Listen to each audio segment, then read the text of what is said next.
The 2016 U.S. presidential election was decided by the media. President Trump. Donald Trump. President Trump. Donald Trump. President Trump Received nearly $5 billion in free coverage on his way to the White House. But intentionally hijacking news cycles is not a novel strategy invented in the 2010s. It's a well-worn tactic that the best business builders on Earth have been using for a very long time. One of those people is Michael O'Leary. He's run Ryanair for almost 30 years, and it has grown into one of the 10 largest airlines on the planet. And he's done it while competing for market share with British Airways, Lufthansa, and Air France. His marketing strategy is devilishly simple. I've been generating an awful lot of cheap publicity. When you have the lowest fares in Europe, all you need is cheap publicity to persuade people to sell them. Today, Ryanair runs over 3,000 flights daily and operates in 37 countries between Europe, Africa, and the Middle East. It's one of the 10 largest airlines on Earth with a fleet of over 500 planes. But 28 years ago, it was on the verge of bankruptcy. In this video, we'll cover the innovative cost model that saved the airline from ruin and the brilliant PR strategy that O'Leary employed to launch Ryanair to absurd heights. O'Leary didn't found Ryanair. It had already been in business for 10 years when he took over as CEO from the founder, Tony Ryan. At the time, the airline was operated as a conventional full-service carrier, offering flights between Ireland and the United Kingdom. However, they struggled to compete with other well-established firms like British Airways and found themselves in significant financial trouble.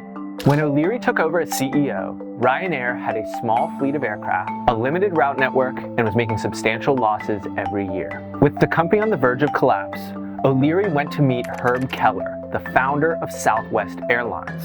He spent the entire meeting picking Herb's brain about Southwest's low-cost model in the United States. That's the great strength of the Ryanair model. You know, we have very low cost. He went on a cost-cutting rampage and used those savings to offer rock-bottom prices that ended up attracting millions of customers. When interviewed by the BBC, O'Leary explained, "The other airlines are asking how to put up fares. We are asking how we could get rid of them." Ryanair installed seats that couldn't recline on their planes and moved them closer together. This meant more passengers could fit on board, which would lower the cost per seat and make Ryanair more competitive. Once O'Leary realized he could get the numbers to work, he knew the next step was to get attention, and he proved to be very effective at it. Take a look at how Ryanair announced a new route from Dublin to Rome in 2004. That's O'Leary dressed up as the Pope. A lot of people were mad, and European media outlets were there to fan the flames. But while talking heads were arguing about his antics, no one was wondering, what's the cheapest way for Irish Catholics to fly to Rome?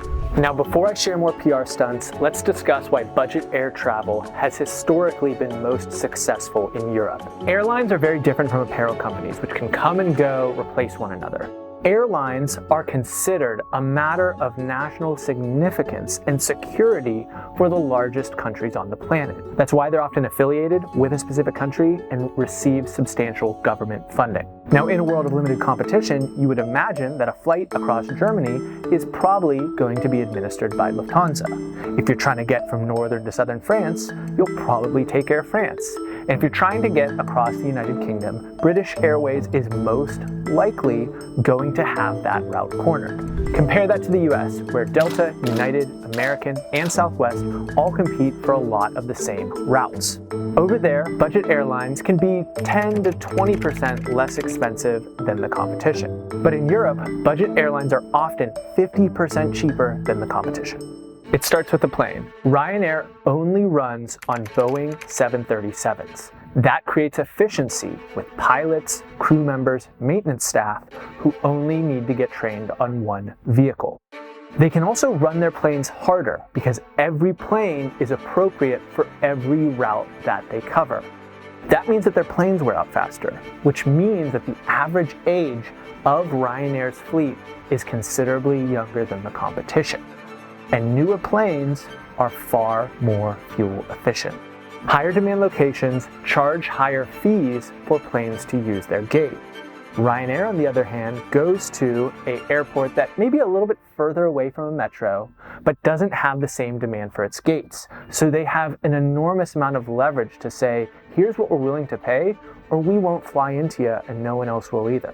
Once their planes land, they aim to get them back up in the air within 60 minutes. Now, if a delay occurs, you can see how that would domino throughout their entire schedule, but it also ensures that guests arrive early to be seated on a first-come, first-served basis. And those guests only have a ticket. For them, lower fares than any other airline. The add-ons. A great service. Okay, the add-ons are all optional. Roll it all together, and Ryanair's prices are by far the lowest. And since there's a whole lot of cost-conscious travelers out there, it means their market is very big. So the rules of the game were clear. Ryanair would never have an advertising budget on par with British Airways, Air France, or Lufthansa. O'Leary needed free media coverage to spread the word about his low-cost flights. So you needed some kind of loudmouth Paddy to be out there saying outrageous things. So O'Leary proposed charging passengers to use the toilets on Ryanair flights. It caused such a stir that he ended up on late-night television. 25-cent charge on flights. Why is that? The glorious fools that we send to Brussels every year. The globe isn't warming anymore. Funny enough, the climate is changing, and that the cure for climate change is to tax air travel from the 1st of January this year. He leveraged his headline-grabbing stunt into a chance to lobby the audience on public policy that affects his business. That's what's happening in that clip. Ryanair never implemented a fee to pee, but every time it got brought up, their association with low-cost flights grew. You joked. The bathrooms have always been free on Ryanair and will continue to be free, Becky. We put in a bunch of... So now O'Leary learned that he didn't even need to follow through on his stunts in order to get media coverage.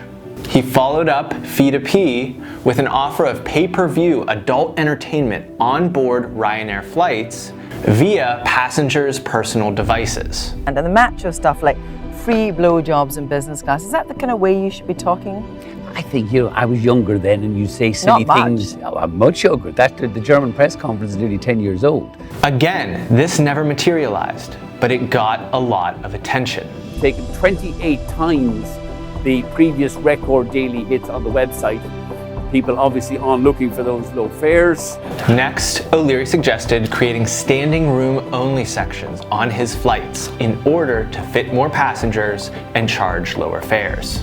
Talking heads wanted to debate the safety concerns implicit in his proposal, but O'Leary just wanted them to talk about his airline.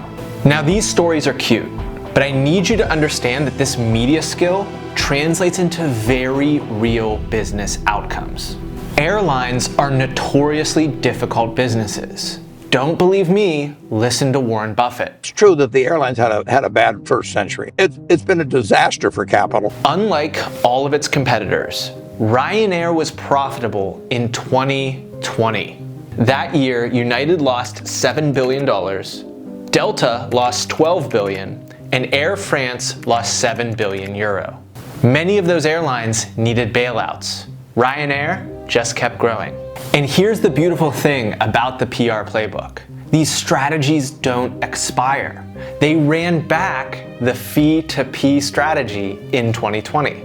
This guerrilla marketing strategy not only saved the company millions, but it made Ryanair a household name. Michael O'Leary is one of the most successful CEOs of the last 3 decades. His blend of ruthless efficiency, fearless media relations, and innovative problem solving has catapulted Ryanair to significance. We have been operating for 31 years. We're non-union. We employ over 10,000 people. The reason we employ over 10,000 people have been non-union for 31 years is because actually people like working for us. One, we pay them well, but we expect productivity. Do you think travelers will stop wanting cheap flights anytime soon? Do you think the media will stop covering outlandish proclamations from CEOs? Me neither. So I think Michael O'Leary will keep winning. Another entrepreneur poised to win the next decade is Sam Altman. We made a video about his absurd self-confidence. Go check it out.